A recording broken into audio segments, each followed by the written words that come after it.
Well, good evening, Barcelona. Good evening, conscious capitalists. We have another session of what is our interview. Today we have Cindy Wigglesworth with us. And let me quickly introduce her before she introduces herself in terms of her work and talk about spiritual intelligence. So she actually started as a corporate employee back at Exxon. Conscious capitalists may believe that Exxon is the enemy, but they're a fair company. And actually, Cindy then made it all the way up to lead the HR department of one specific organization, Exxon Mobil, a mineral company. And at some point in time, she actually decided there's more to life than working at Exxon. And what I took out of the book was that you then actually were very much driven by your interest to dive deeper, what then turned out to be the concept, spiritual intelligence, and identifying 21 traits of spiritual intelligence. And now she's working dedicated to that as a consultant, as a trainer, as a coach for major organizations. With this, welcome, Cindy. Before I hand over the word, let me again ask the audience on how to get interactive. We will have roughly 15, probably until 6:15 Spanish time, a quick intro of Cindy. The topic is so vast and rich that many of the more foundational questions can be easier put forward through a intro presentation. Cindy will do that for the next 13, 14, 15 minutes. And then again, as the audience is used to it, we're going to go through questions and we'll invite the audience through the Q&A button to participate. With this, welcome, Cindy, and I'm handing it over to you. Thank you, Konstantin. I appreciate it. And hello, everybody who's in the virtual world watching this. I'm grateful for your time and for your attention tonight. I will start sharing my screen now and tell you a little bit about this model. That's when we see it, and we see it now. Okay. Very good. So we're going to be talking about spiritual intelligence, in particular, its relationship to conscious business when we get to the conversation part. But these next few slides are really designed to help you understand what we are looking at. Oops, I jumped through 2 slides there. So let me explain some foundational terms. What is an intelligence? An intelligence, and there are multiple intelligences, but any intelligence in the world of psychological research is considered a potential inside the human being that is brought into form as a set of skills through practice. The image of the little girl playing the piano is to show you that she may have been born musically gifted, but she will not become musically intelligent unless she studies music theory and practices an instrument. So it takes some effort to move from potential to skillful behaviors. Changed it. Jumping 2 slides. Yep. I'll get better at this in a moment. There's a tiny lag between when I hit the button and when it changes the slide. So when we look at multiple intelligences and we think about what multiple intelligences does a leader in a business really need to have, these are the 4 that I consider the most important. And they are IQ or cognitive intelligence, EQ or emotional intelligence, SQ, spiritual intelligence, and PQ, physical intelligence. One way to think about these intelligences, and I'll talk more in a moment about what they are, but you can think about them as being at different levels of development. So you might be highly developed cognitively, really high IQ, a lot of technical training, but maybe not as much skill in the emotional intelligence realm or the spiritual intelligence realm, and you might be somewhere else on the physical intelligence line of development. If you think about the developmental sequence of intelligence, there tends to be a pyramid, and this will become important, I think, as we discuss this more down the road. So yes, they're somewhat separate lines, but they're also somewhat connected and they build on each other. As young children, when we are born, we have to develop our body awareness and be able to use our body.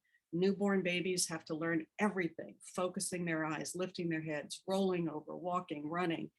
And that physical intelligence needs to stay with us throughout our lifetimes, including as we age. We need to learn how to be aware of our body and take care of our body.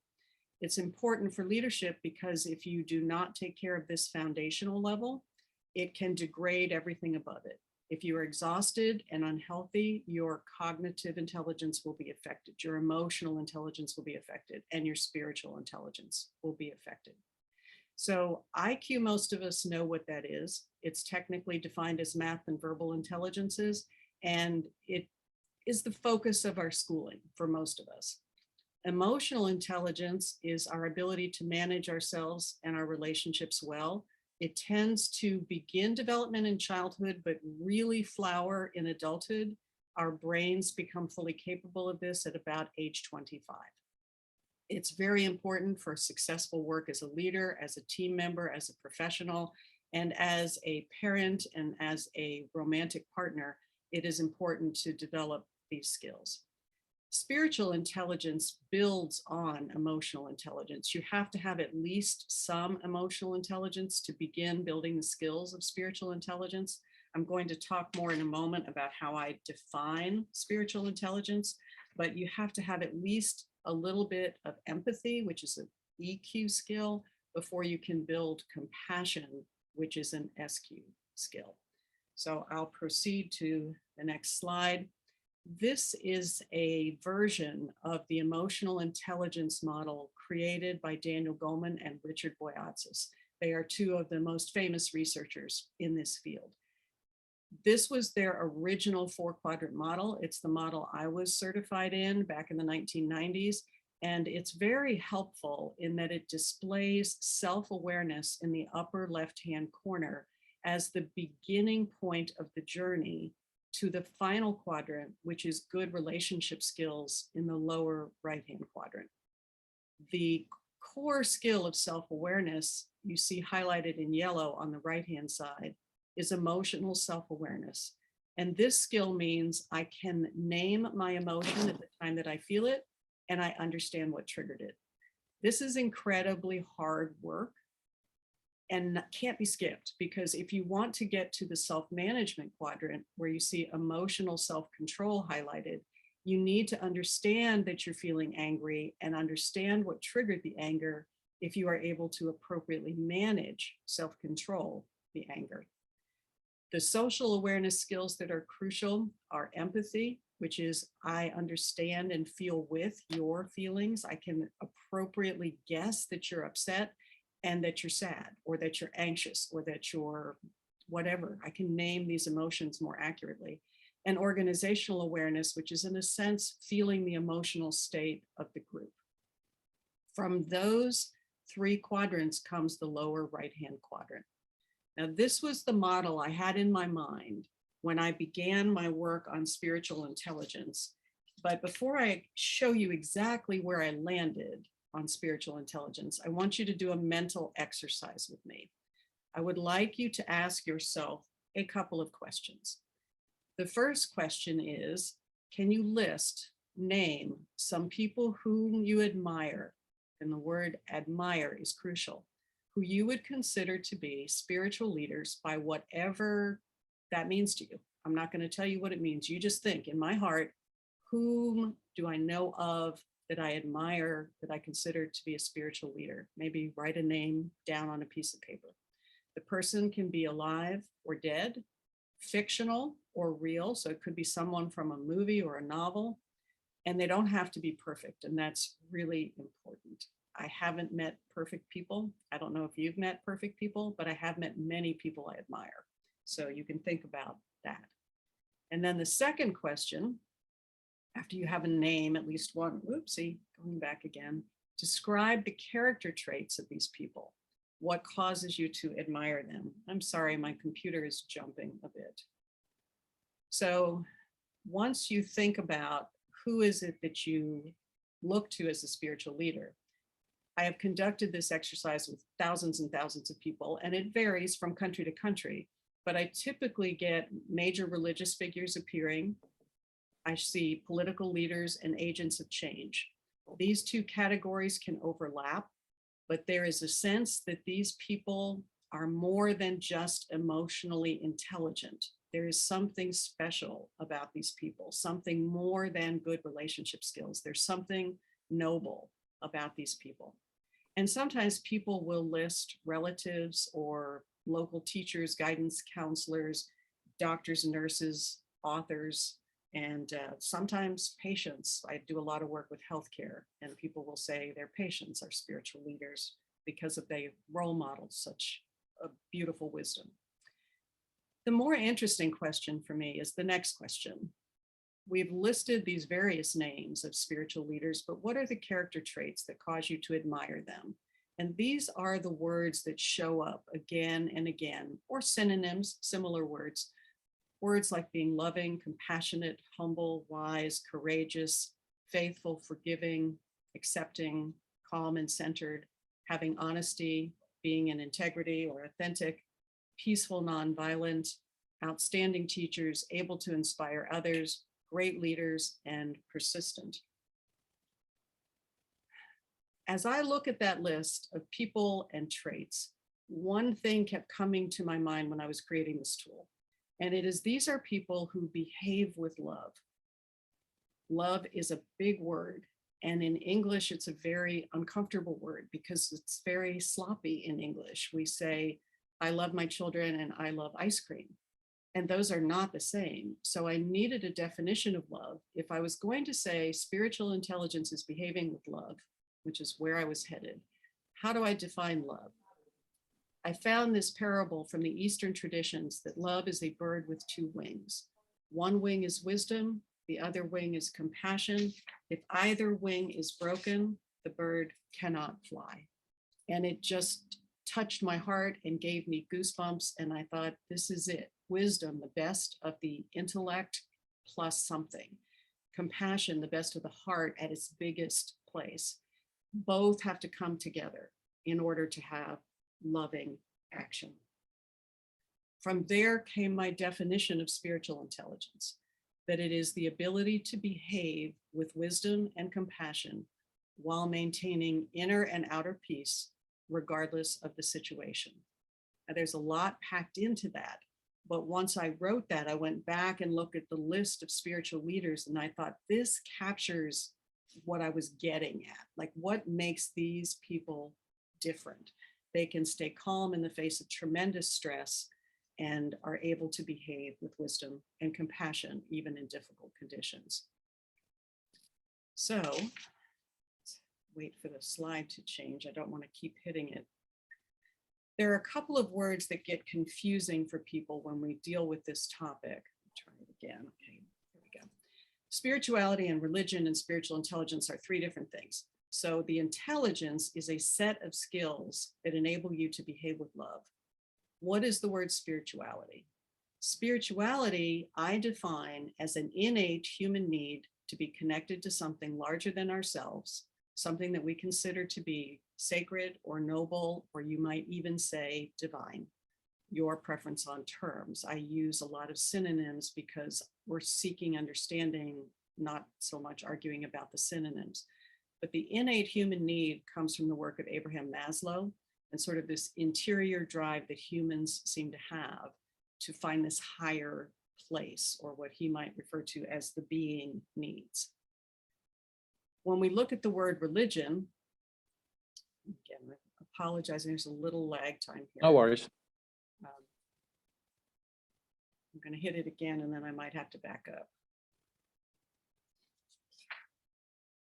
The word religion, I will go ahead and explain while we're waiting for the slides to change, is a more specific word. So spirituality is a big word. Religion is a smaller word. It is the structure that we create. There we go. Now we're moving again. It is the structure that we create that can help us meet our spiritual needs. So it can include sacred texts, rituals and practices, churches and sacred places, communities of practice. Those structures can support us in meeting our spiritual need, but it is not the same word as spirituality, and it is not the same as spiritual intelligence. So those are three important distinctions to remember. Now let's quickly get to the model so that we can then move into conversation. I showed you the four quadrants of emotional intelligence. These are the four quadrants that I, in my mind, felt differentiated these spiritual leaders relative to emotional intelligence. And I thought of the 4 quadrants of emotional intelligence here, and the 4 quadrants of spiritual intelligence would stack right on top of them. So instead of being emotional self-awareness, the upper left quadrant is ego self, higher self awareness. Instead of being social awareness, the upper right quadrant is universal awareness. Instead of being self-management, the lower left is ego self, higher self mastery. And instead of being relationship skills in the lower right, we have social mastery and spiritual presence. And you see the arrows are showing the direction, with the lower right quadrant being the outcome quadrant of developing enough of the previous skills. Now, I looked at those 4 quadrants, and obviously we can't go through all of these, but I created a list of the skills I felt differentiated spiritual leaders from just average, ordinary people. And I ended up coming up with 21 skills in these 4 quadrants. The ones I will highlight for your attention for our conversation today are quadrant 1, the awareness of ego self and higher self. Quadrant 3, keeping my higher self in charge. And quadrant 4, skill 18, being a wise and effective leader and change agent. So there are many skills, they're interconnected, they support each other. But the important thing to know is you really can't get to spiritual intelligence if you aren't willing to work on your ego. Each of these 21 skills is described from level 1, which is the beginner, to level 5, which is the highest level we know how to describe. At level 1 on skill 5, awareness of ego self and higher self, all you have to have is a basic understanding that an ego self exists. At level 2, I've learned to watch my own ego, and when it gets triggered, I just am noticing, just seeing what happens. At level 3, I'm starting to see patterns. I recognize the situations and the types of people that trigger my ego into fear and wanting to take charge and to defend itself. At level 4, I've learned to consistently hear the voice of my higher self.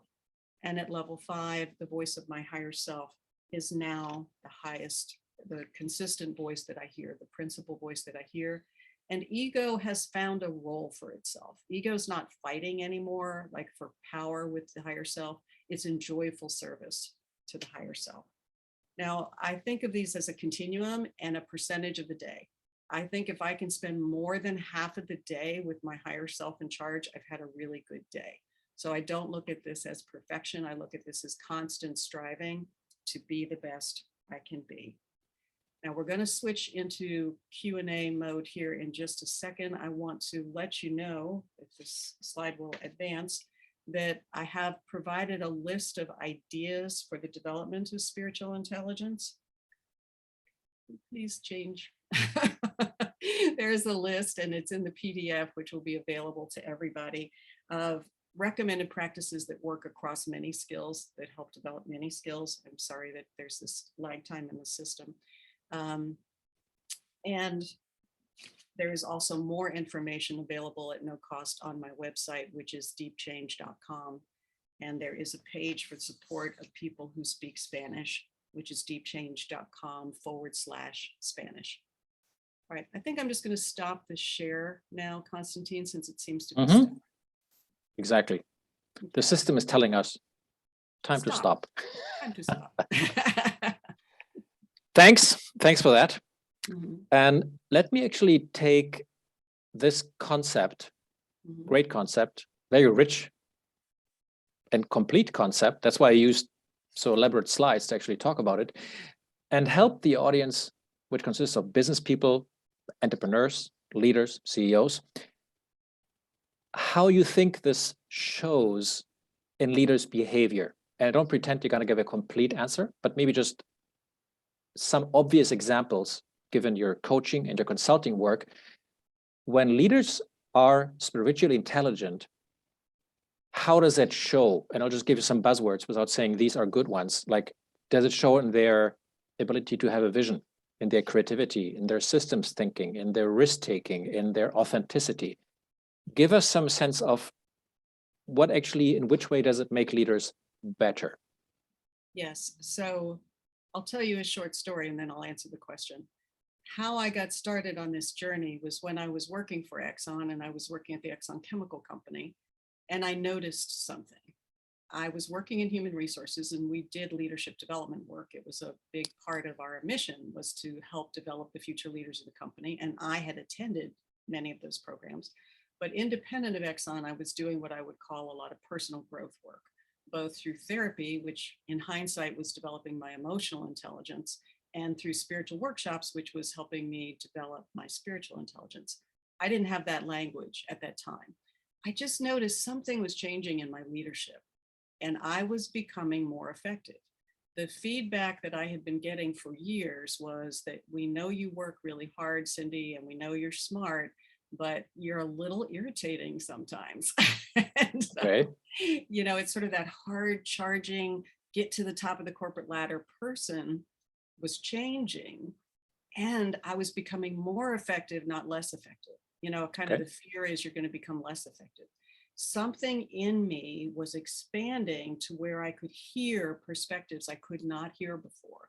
I could collaborate in ways I could not collaborate before. And I'm not talking about just trying to be nice and reach a consensus where everybody likes everybody. It's the harder work of finding the deeper root causes of things and the real sustainable solutions. And my systemic thinking was improving. My ability to see solutions that I would not have seen a few years earlier was increasing. And I was able in that role at Exxon Chemical Company to resolve a logjam that had 30 different chemical plants kind of at war with each other. And I had been brought in knowing nothing about the chemical business to quote unquote solve this problem because this project is stuck.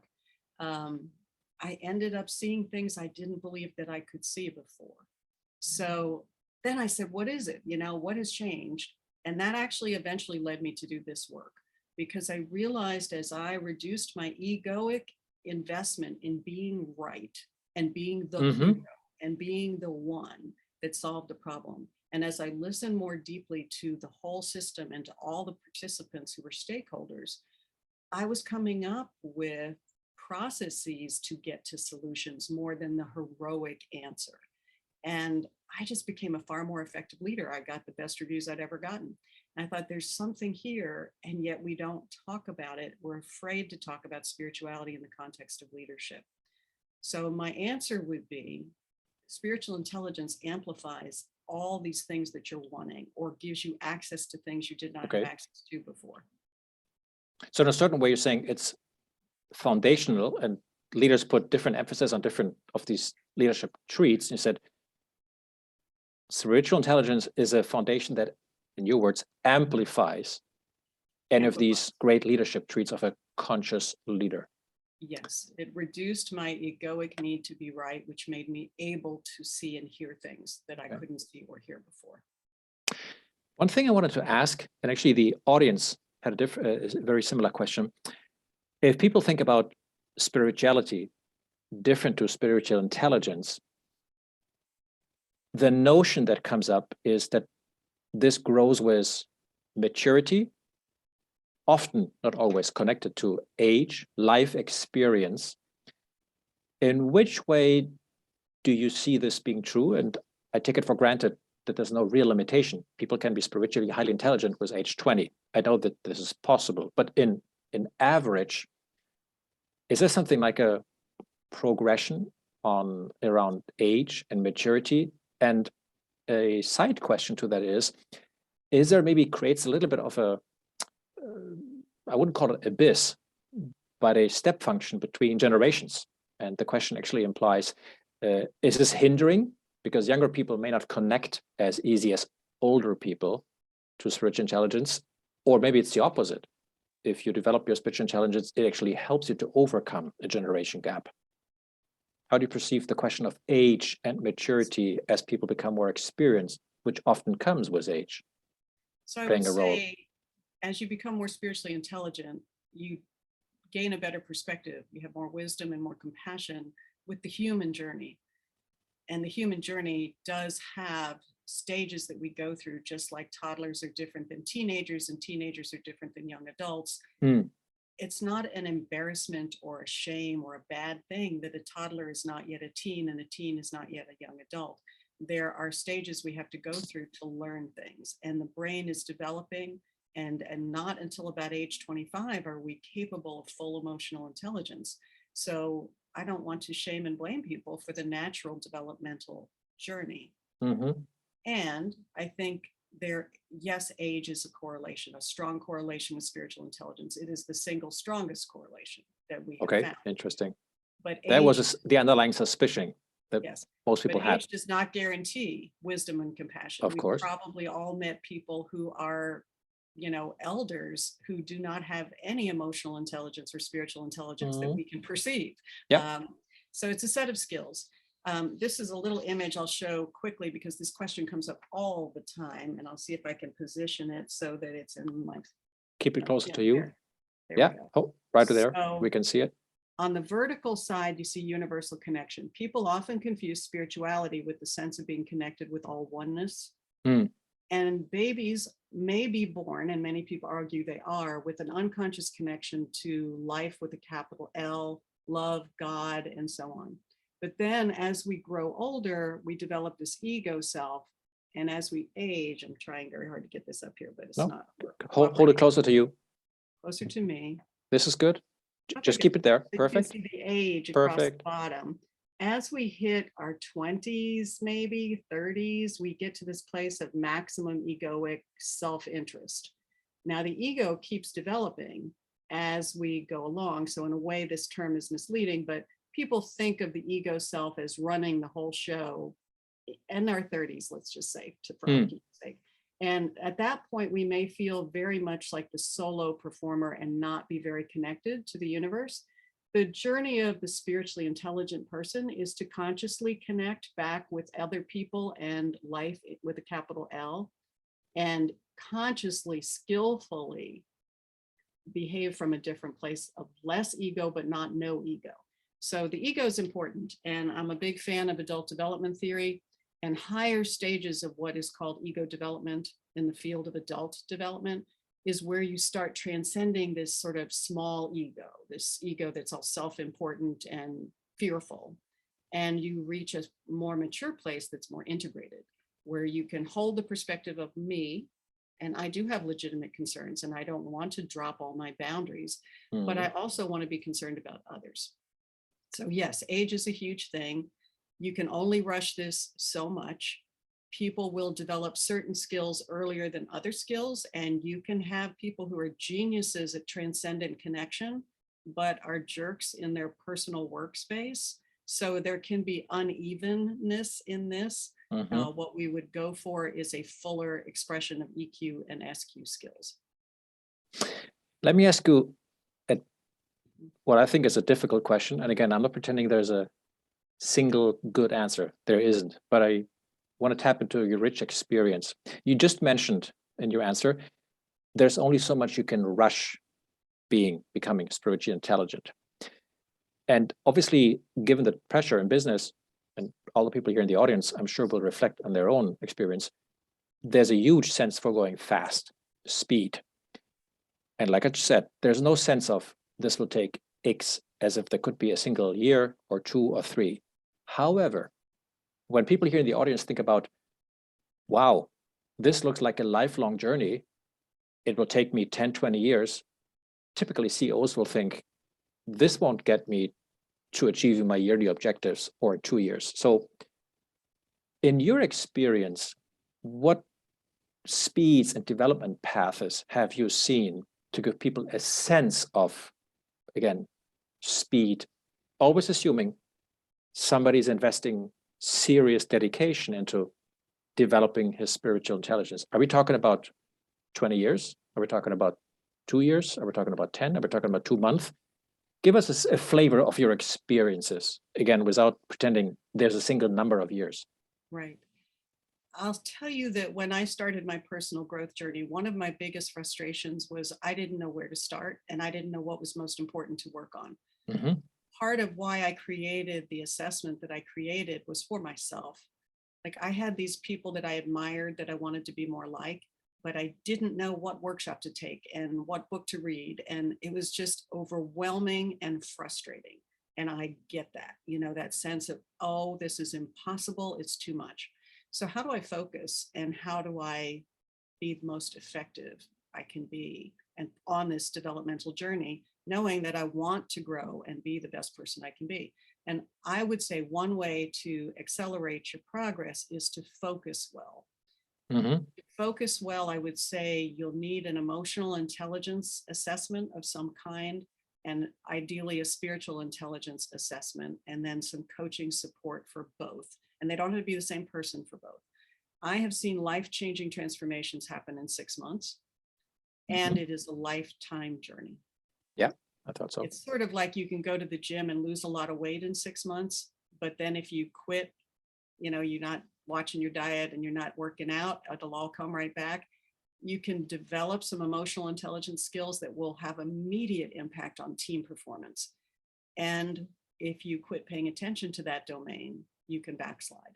So Okay. it's not a simple answer, but it's one that you can see rapid improvement if you focus well. And in order to focus well, you'll need some kind of diagnostic, and that diagnostic could be coaching conversations and some kind of support from someone who's a little ahead of you on the path.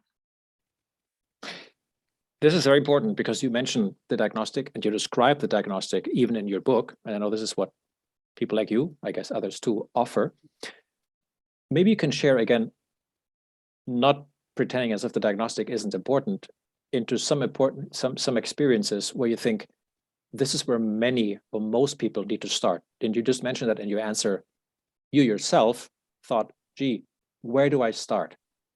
So if you had to give people a flavor, what are typical starting points?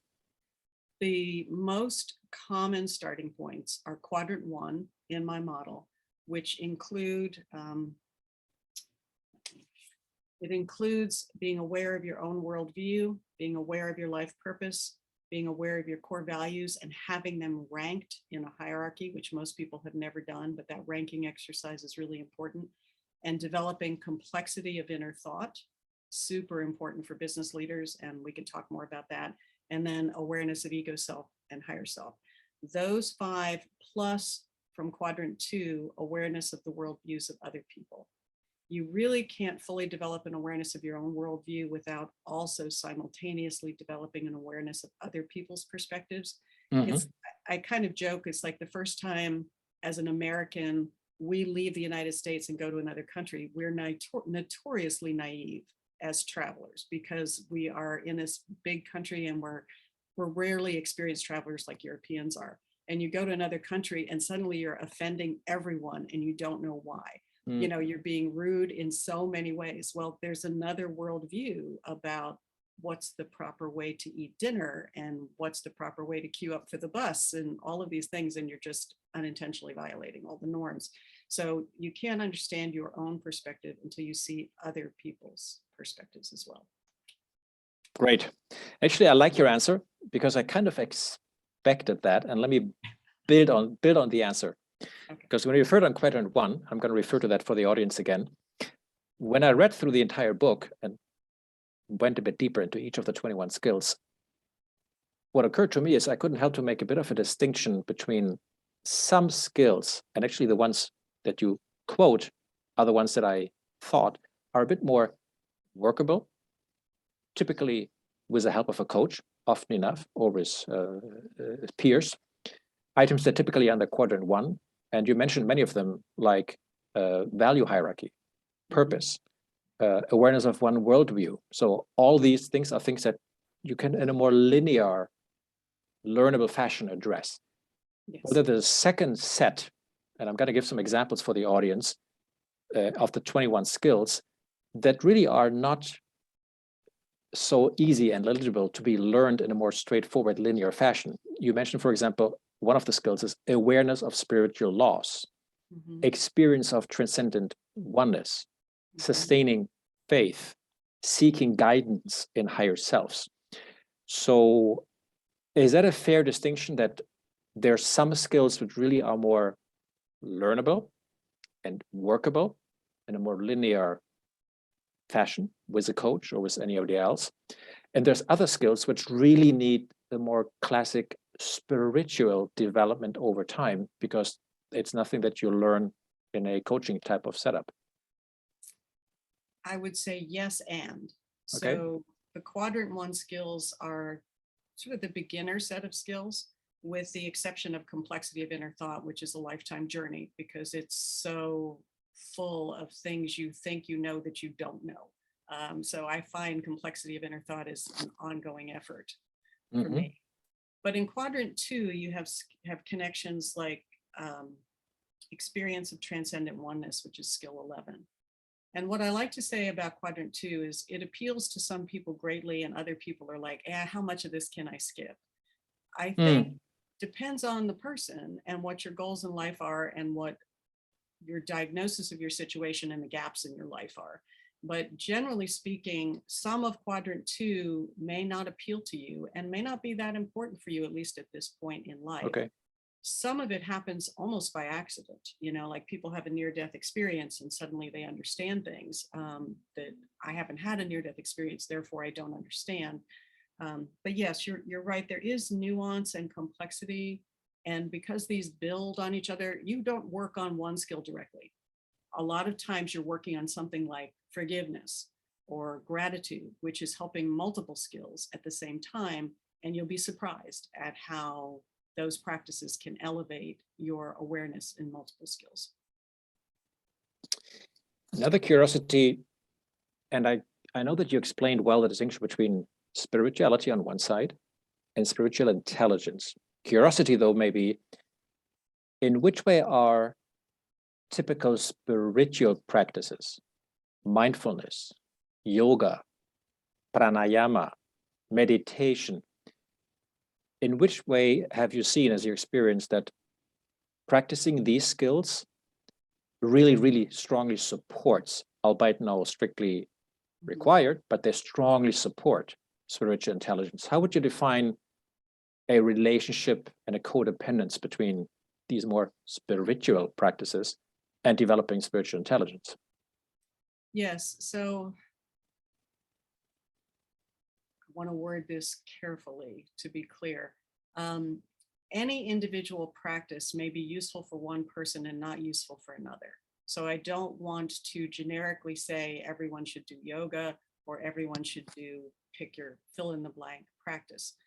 The goal is to develop deeper awareness of my thoughts, of my reactivity, of my deepest aspirations, of what is my higher self calling forward from me, and to constantly interrogate myself and improve myself by improving how I'm discerning all of that. Different people will find different pathways to that. For some people, meditation is essential. For others, it's just boring and they don't get it. And I found walking meditation more helpful for me, and Thich Nhat Hanh's mindfulness practices more helpful for me because they're more embodied, like being mindfully present to washing the dishes was more helpful to me than sitting on a cushion and trying to stare at a candle. I just found very hard to manage my brain. You could say, well, you just have to work harder. Well, that's one approach. Or you could just say, maybe that's not the practice for me, but this other practice is really helpful. The goal is this development of the skills, not to become attached to the pathway. The pathway can become a limitation if all you care about is the pathway, because now you've become fearfully attached to one particular practice. Let me be specific. Just want to provoke a yes or no here.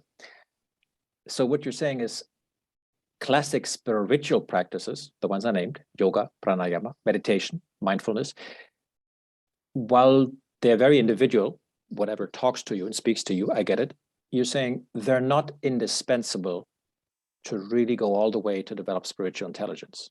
They're not. If people are not feeling a call to be spiritual, they can really fully develop spiritual intelligence. Oh, such an excellent question. The call to be spiritual is the innate human need to be connected to something higher than ourselves. So I would say to be spiritually intelligent, you should have that call. The call to have a particular practice is a different question. I get And it, so, which you answered, and I agree. okay, so find the practice that helps you become more centered, more aware, more wise and compassionate, and add that to your portfolio of practices that help you be spiritually intelligent. Okay. We have an interesting pre-submitted question from the audience, which I picked up yesterday. And it refers to spiritual intelligence being what the question asks, be more an individual or collective intelligence. The parallel, it's not the same, but the parallel for the audience to make clear where the question is leading to is that emotional intelligence really plays out to be highly effective if the entire population or team applies emotional intelligence. So it's kind of the same question. Have you seen in teams, in companies, that a significant impact evolves if actually entire teams or populations embark in a journey to develop spiritual intelligence? Or is it something that you say, it is ultimately very individual because the approach, the speed, the how is so individual? Don't bother making it something that you would propose to an entire team or population as a development path. Yes. So I would say one of the most impactful skills I have seen play out in a leadership development program and to have an impact on a company was skill 4, developing complexity of inner thought, which meant softening perspectives, understanding my own worldview, understanding other worldviews, and holding multiple perspectives at the same time. It is one of the most strongly correlated quadrant 1 skills with the adult development measure that we've cross-correlated with. So to be a highly developed leader, skill 4, complexity of thought, is a really valuable tool. And one of the most valuable tools to build that skill is polarity thinking or polarity management by Barry Johnson. Another very powerful tool is Ken Wilber's integral model, 5 things you need to understand the world. And so I apply his AQUIL model, it goes by for short, but 5 things you need to know to understand what's happening in a situation. I use Ken's model and I use Barry Johnson's polarity model heavily to help me and to help leaders develop skill 4, which I would say is most correlated to teams playing better together and coming up with better solutions. Actually, I just got a question from the audience, which is very interesting and a perfect follow-up, in my opinion, because you referred to a couple times, rightly so, to something like an innate call to be connected to something bigger as spirituality. And the question refers to the fact, which I think is very true, that many people, leaders, but leaders probably not more than others, ignore this innate call. They resist, they totally go down the cognitive, rational path, etc. And the question is then, have you seen actually this being an inhibitor to developing spiritual intelligence and leading, the ability to lead? The ignoring of the call as an inhibitor? Yes. Yes. So what I would say happens developmentally is if you ignore this call, you cap your potential. Doesn't mean you can't be a good boss and you can't have a good company and you can't have happy customers, but I think you're limiting the potential of how large your ability to impact the world is. Interesting. So I would say interesting. That's my overall answer. Interesting. So let's get to the difficult questions. Oh, these were the easy ones. Okay. Yeah, I'm obviously kidding, but a tough one. And again, I don't pretend there's a well-researched as if there's scientific and there's a critical amount of data on this. But the question goes like this. What is a correlation between leaders, and you've seen many leaders, you consult, you coach, so leaders that you consider more spiritually intelligent than others, and their actually performance? And I know there's other tools out there, for example, tools like the Leadership Circle, which try, and they have a lot more data, to point out, is there a relationship between leaders that are more advanced in terms of their development, being more conscious, and their effectiveness? So what, in your experience, do you think as the correlation? Do you really observe that more spiritually intelligent leaders are more effective? So in terms of, I'll answer from a research and then I'll answer from an observational standpoint. Please. From a research standpoint, we conducted a study with Suzanne Cook-Greuter, who has a measure of adult development. And we did a correlation between scores on my assessment for SQ and scores on adult development using her model, and had a very strong, incredibly strong correlation between those two instruments. Her instrument has previously been correlated with, and I think there's a review in Harvard Business Review that was done. I'd have to find the article. She wasn't one of the listed authors, but she was the researcher who was doing the numbers that showed the 4 transformations of a leader, or something, I think it might have been called, but it was correlating adult development to leadership effectiveness. So it's a 2-step linkage here. My assessment correlates with her assessment. Her assessment is very similar to, derived from, the assessment that was used in the Harvard Business Review article, which did prove the relationship between adult development and effectiveness. So that's the research piece. Individual researchers sometimes approach me to research pocket populations of effectiveness, but I don't have a large study of that to cite for you. In terms of observational data, I will say that interesting changes happen to leaders who do this work. One of the changes that tends to happen with higher stages of adult development is less of a need to be seen. You don't have to be splashy so much anymore. It's not as important. So some of the most effective leaders may be the least visible leaders, because they just don't have this need to be on the cover of Fortune magazine anymore. So look for the character traits and look for people who are producing results, and then ask the question. Because my experience has been in my life that these traits make a huge difference in my effectiveness. Interesting. Very interesting. Very interesting. Actually, let me do a follow-up on this. In your experience and observation, working, actually not limited to the to the US, I know that you collaborate with many people in the team, because you mentioned there's somebody who covers Latin and Central America. So there may be a sense of representation here in your answer. Do you think that there's more openness and more willingness today to consider and invest in spiritual intelligence and leadership?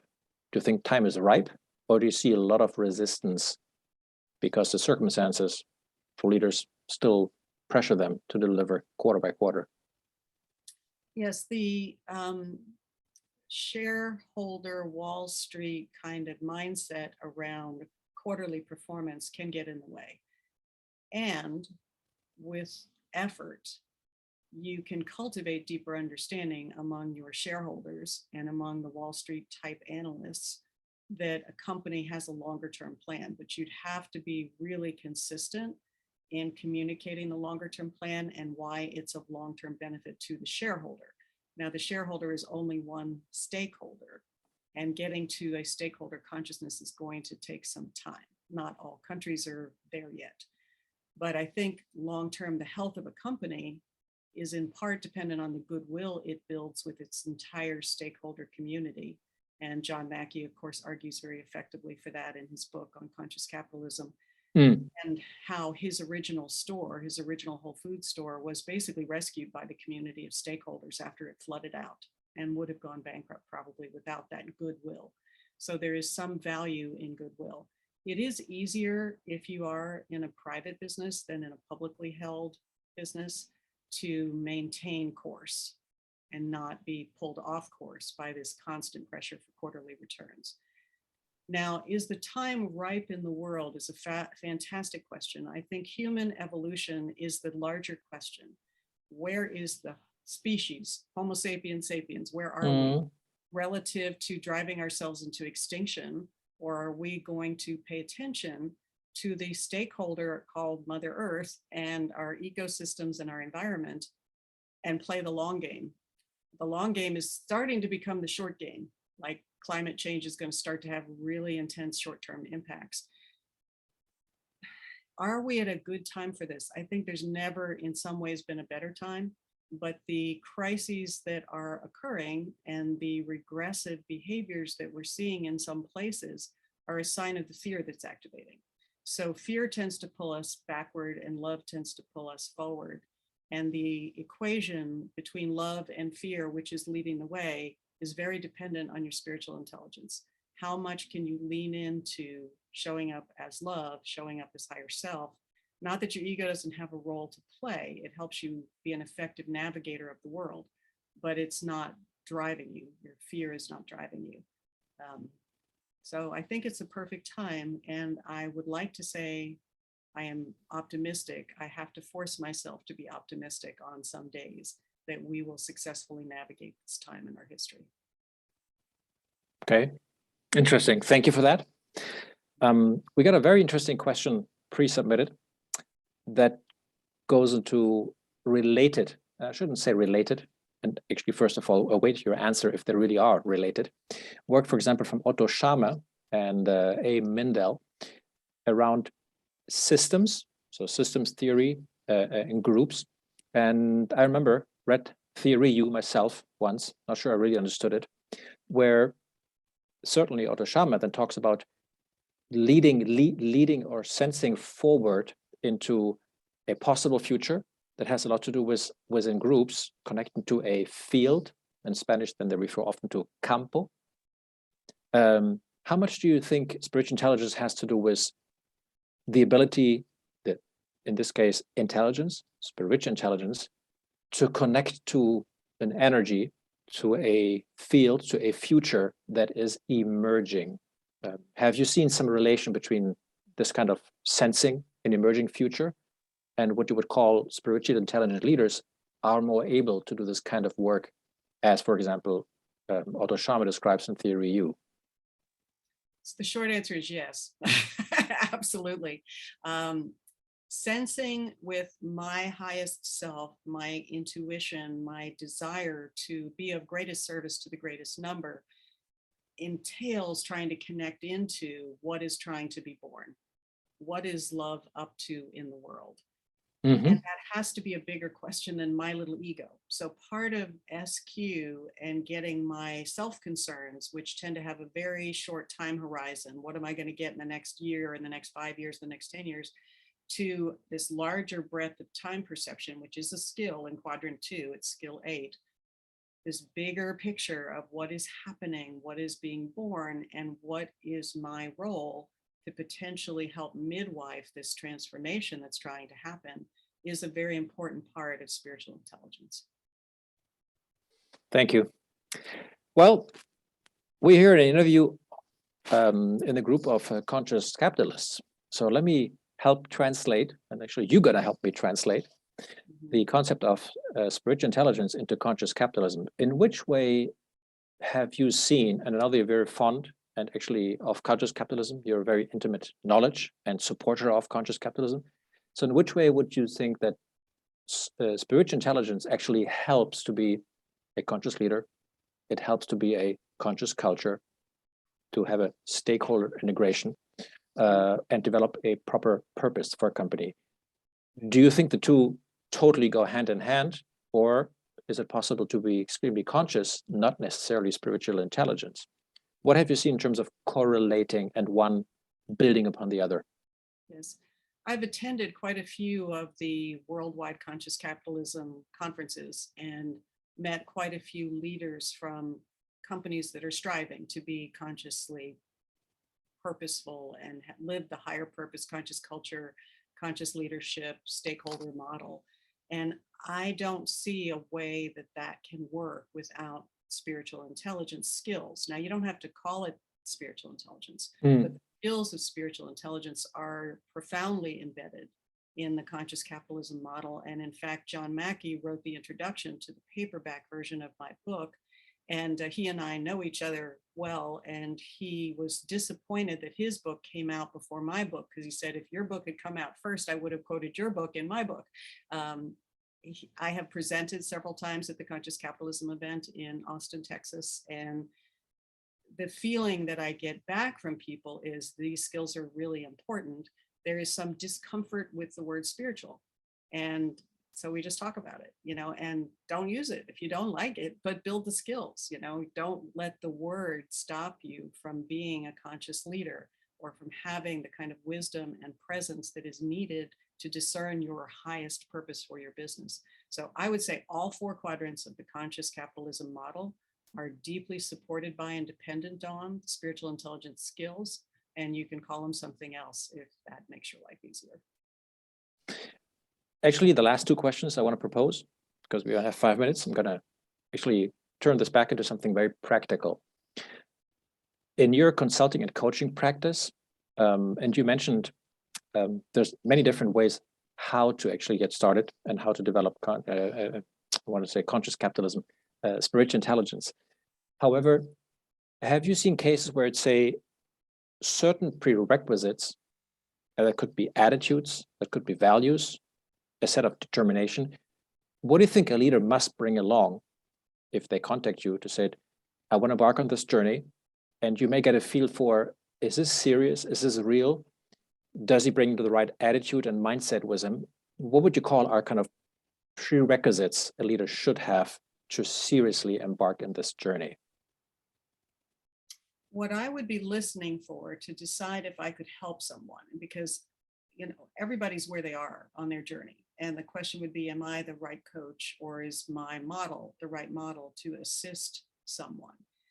Are they sincere, or do I feel they've been pressed into this? And I will work with people who've been pressed into it. And I'll clarify that in a minute. But people who come volitionally on their own free will, I want to know that they're sincere about this. If they are sincere about it, if they are sincere about it, then I would have them do some various assessments and talk with them to see what's the juicy place for them right now that will get them quick wins. And it may be a Myers-Briggs assessment will help them solve an interpersonal problem they're having with their team or whatever. My goal is, what is the loving thing to do? What is going to give you the quick win that will help you take the next step, and then take the next step, and then take the next step.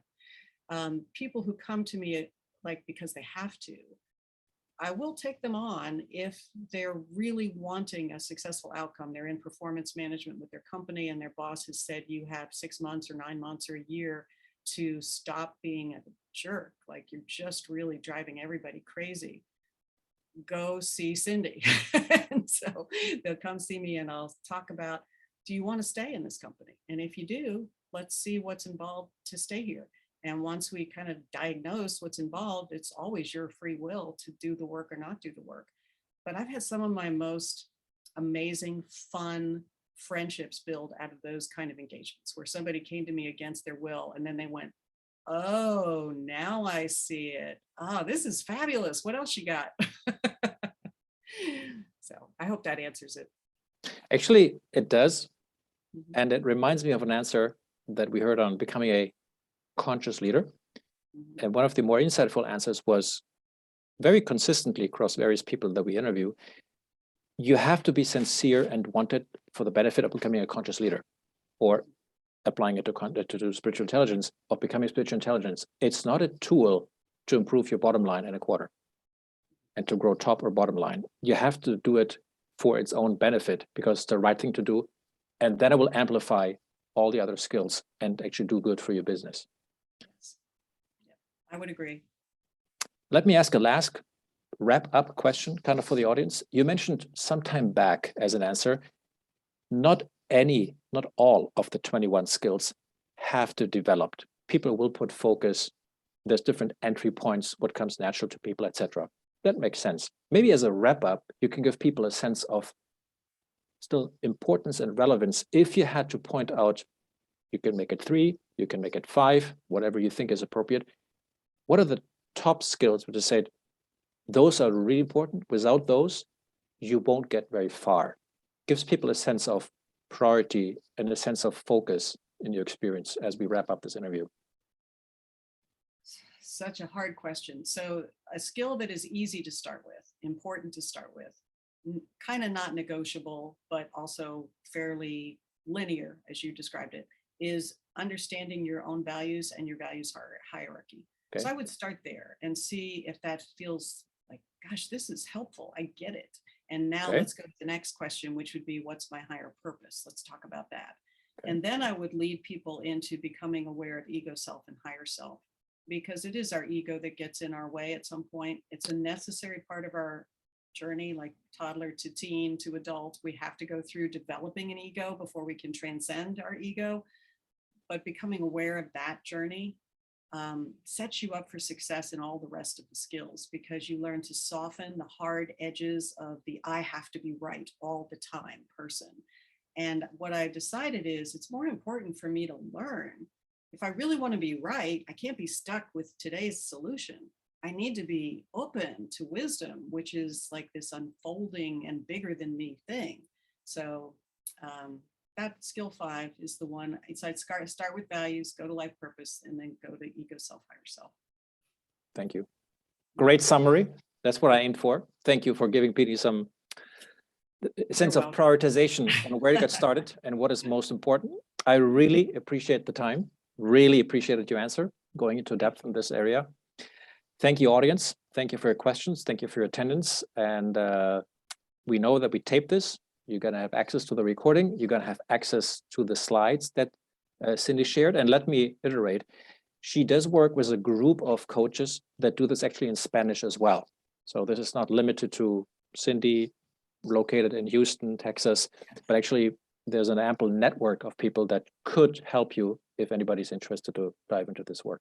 With this, thank you, Cindy. Have a great day. And thanks to the audience. Bye-bye, everybody. Bye.